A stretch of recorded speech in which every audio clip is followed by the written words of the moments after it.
हमारी धरती घूम रही है और उसके साथ इससे जुड़े जितनी भी चीजें हैं वो सब धरती के साथ ही घूम रही है।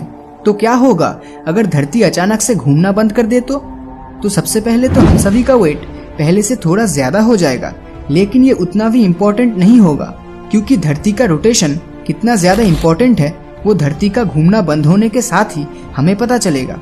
इनफैक्ट आज हम इस दुनिया में अगर जिंदा है तो उसके पीछे धरती के रोटेशन का बहुत बड़ा हाथ है। धरती इक्वेटर यानी मिडिल पोर्शन पे लगभग 465 मीटर पर सेकंड की रफ्तार से घूम रही है, और जैसे ही आप नॉर्थ या साउथ पोल की तरफ आगे बढ़ते हो तो धरती का रोटेशनल स्पीड भी धीरे धीरे कम होने लगेगा। तो धरती का रोटेशन अगर अचानक बंद हुआ तो वही होगा जो एक 100 किलोमीटर पर आवर की रफ्तार से चलने वाली कार अचानक रुक जाने से होता है, मतलब भयानक हादसा। हम सभी जिंदगी में कभी न कभी इस चीज को महसूस कर चुके हैं। जैसे कोई चलने वाली बस अगर अचानक रुक जाता है तो हम सामने की ओर आगे बढ़ जाते हैं। तो सिमिलरली धरती में मौजूद चीजों के साथ भी ऐसा ही होगा, लेकिन जैसा हम सोचते हैं शायद उससे कई गुना भयानक इसका नतीजा होगा। तो रोटेशन बंद होते ही नॉर्थ और साउथ पोल को छोड़ के जितनी भी चीजें धरती से जुड़ी थी वो सब ईस्ट डायरेक्शन की ओर 1000 माइल्स पर आवर की रफ्तार से आगे बढ़ेगा। चाहे वो एक इंसान हो, जानवर हो या फिर शहर के बड़े बड़े बिल्डिंग्स हो, ये मैटर नहीं करेगा। और ये स्पीड इतना ज्यादा होगा कि उस समय हम इंसान एक 9.5 इंच कैलिबर बुलेट की रफ्तार जितनी स्पीड पकड़ लेंगे, मतलब पल भर में सब खत्म हो जाएगा। जो लोग उस समय प्लेन्स में ट्रेवल कर रहे थे उनके लिए जिंदा रहने का चांसेस काफी ज्यादा होगा, लेकिन उससे भी ज्यादा सेफ वो एस्ट्रोनॉट्स होंगे जो उस वक्त धरती के ऊपर स्पेस स्टेशन में अपना काम कर रहे होंगे। लेकिन धरती पर मौजूद इंसानी सभ्यता कुछ ही सेकंड्स में पूरी तरह से खत्म हो जाएगा और बचेगा तो सिर्फ बिल्डिंग्स और पेड़ पौधों का डिब्रिस। अब यहाँ पर दो सवाल आता है। पहला, सब कुछ ईस्ट डायरेक्शन की ओर ही क्यों मूव करेगा, अदर डायरेक्शन में क्यों नहीं? क्योंकि जनरली धरती वेस्ट से ईस्ट डायरेक्शन की ओर ही रोटेट करता है, मतलब धरती ईस्ट डायरेक्शन की तरफ घूम रहा है। तो जब इसका घूमना बंद होगा तो अर्थ के सरफेस से जुड़ी जितनी भी चीजें हैं वो ईस्ट डायरेक्शन की ओर आगे बढ़ने की कोशिश करेगा, जो न्यूटन के फर्स्ट लॉ का एक अच्छा एग्जाम्पल है। और अगर सब कुछ इतना स्पीड पकड़ लेता है तो क्या हम धरती से बाहर निकलकर स्पेस पर नहीं पहुंच जाएंगे? अगर किसी भी ऑब्जेक्ट को धरती के ग्रेविटेशनल फोर्स से मुक्त करके स्पेस में पहुंचाना है तो उसका स्पीड होना चाहिए 40,000 किलोमीटर पर आवर, जिसे एस्केप वेलोसिटी भी कहा जाता है।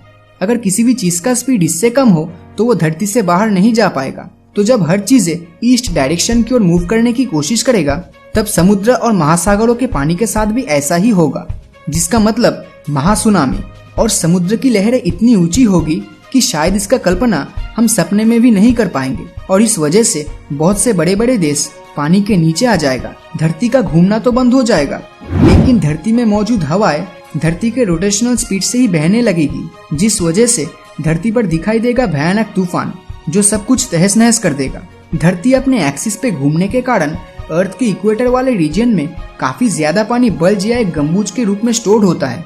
तो अगर ये रोटेशन ही बंद हुआ तो इक्वेटर पे मौजूद अतिरिक्त पानी नॉर्थ और साउथ पोल की ओर चला जाएगा और ये दोनों पोल्स पानी में डूब जाएंगे। तो जो भी इंसान धरती के दोनों पोल्स पर अब तक सुरक्षित था तो शायद वो भी अब पानी के नीचे आ जाएगा। क्या आपको पता है कि जिस तरह धरती अपने एक्सिस पर रोटेट करता है उसी तरह पृथ्वी का इनर कोर भी रोटेट करता है, लेकिन काफी ज्यादा स्पीड से। तो अगर अर्थ का आउटर सरफेस रोटेट करना बंद कर देता है तो इसका ये मतलब नहीं बनता कि उसका इनर कोर भी घूमना बंद कर देगा।